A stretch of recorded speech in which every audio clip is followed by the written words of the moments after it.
RFK is also up for his appointment, and his chances are looking not bad. They're in Polymarket. I think they get him pegged around 75% chance at confirmation, but woo, Bernie Sanders sure doesn't want the guy having the gig. Did you see this? I got to play it for you because this was some real fireworks there on display there on Capitol Hill. I'm going to make America healthier than other countries in the world right now. Will you guarantee do what every other major country does? It's a simple question. And by the way, Bernie, the problem of corruption is not just in the federal agencies, it's in Congress too. Almost all the members of this panel are accepting, including yourself, are accepting millions of dollars from the pharmaceutical industry. And protecting their interests. Oh, I thought that would come. No. I ran for president like you. I got millions and millions of contributions. They did not come from the executives, not one nickel of PAC money from the pharmaceutical industry. They came from workers. In 2020, you were the single largest because I had receiver of pharmaceutical money from workers all over this country. Workers, you were the not a nickel from corporate PACs. You were the single largest acceptor of pharmaceutical dollars. No, from workers in 1.5 million. Yeah, out of 200 million. All right, but you have not answered. Last question. Yeah, but. Maybe you got me there. Maybe I took some money.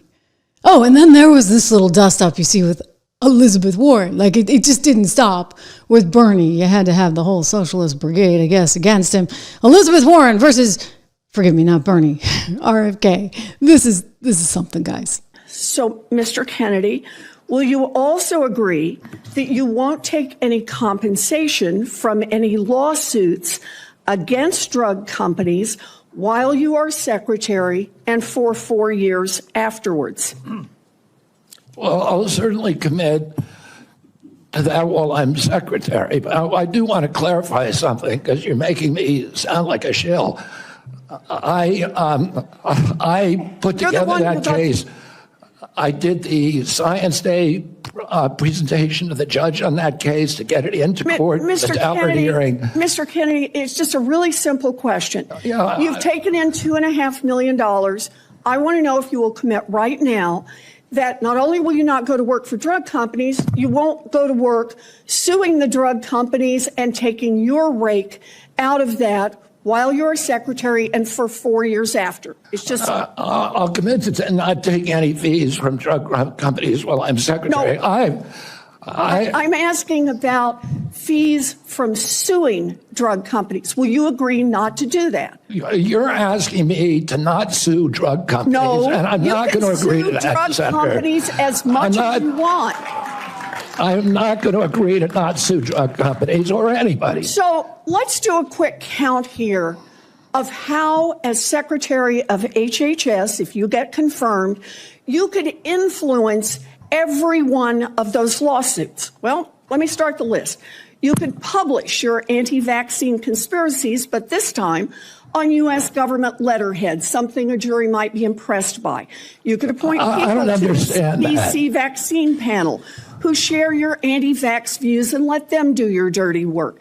You could tell the CDC vaccine panel to remove a particular vaccine from the vaccine schedule. You could remove vaccines from special compensation programs, which would open up manufacturers to mass torts. You could make more injuries eligible for compensation even if there is no causal evidence. You could change vaccine court processes to make it easier to bring junk lawsuits. You could turn over FDA data to your friends at the law firm, and they could use it however it benefited them. You could change vaccine labeling. You could change vaccine information. I'm just going to say, I think she's figured this all out because I think it's going through her head. Let's take a little look here. Nancy Mace, she put this one out. Speaking of shills, Senator Warren raked in over $5.2 million from Big Pharma and the medical industrial complex. Wow. Okay. And then she brought receipts. Let me show you the receipts. This is great, you guys, because I'm telling you, Elizabeth Warren just kind of,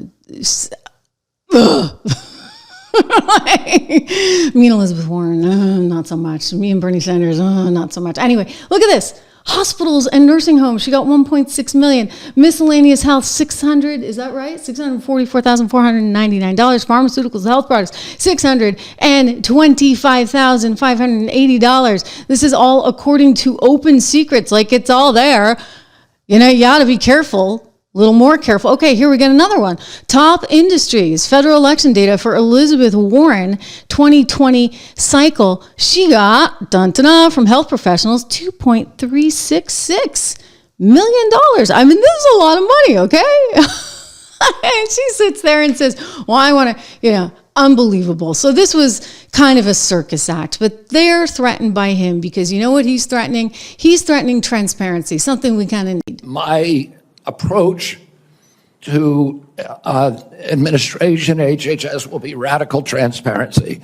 If members of this committee or other members of Congress want information, the doors are open.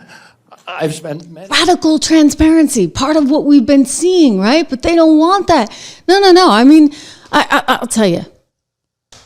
There's stuff going on. There's stuff going on that shouldn't be going on. I mean, we are trying to make America great again, trying to make America healthy again. We're excited about all these big changes. There's so much that can be done. But you look at those numbers, right? You look at how much money the pharmaceutical, the drug industry, the health industry is giving to all these politicians, and it means that we are vulnerable. I want to tell you about something, and I want you to go to this website because Big Pharma is setting the prices of drugs. I mean, this is part of what he's trying to get at. We can't have this anymore.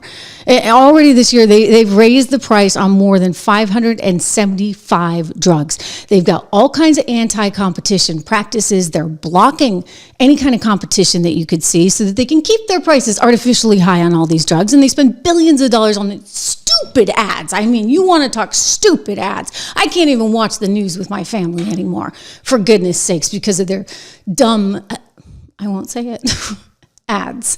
All right? They got really dumb ads. So billions of dollars marketing these high price brand name drugs that are super, they're like regulating the price on this stuff. So you need competition, right? That's what we need. That's what we're about in America, meritocracy and competition.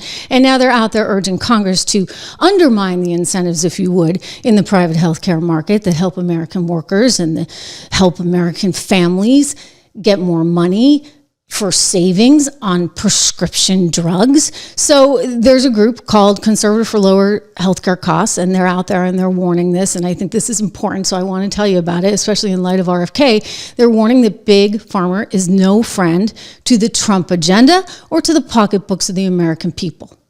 Now, I don't think that's like, that shouldn't stun you. Like, I don't think that's a news bulletin, but you should at least know where they're coming from, right? So they oppose solutions to lower drug prices in President Trump's first term. And what are they doing now? I mean, they're definitely not even, they don't want this guy through. They get Bernie and Liz Warren in their back pocket trying to do everything they can to derail this. So you can learn more. I mean, I think it's important, like if you can let your Congress member know that they need to be on the right side of the American people for this. Go check this out at pharmawindfall.com, pharmawindfall.com. You can go check that out today and learn more information. But, let's keep our fingers crossed for RFK, because I think like this could be amazing. I told you guys I was just overseas, and in Europe, they actually don't allow all these crazy things into the food. I'm like, why does everything taste so good? It's like everything is good no matter where you go. You can't have a bad item of food anywhere, and it's because they don't have all the preservatives that we have here, right? They're much tougher on that stuff. So anyway, check it out, pharmawindfall.com today.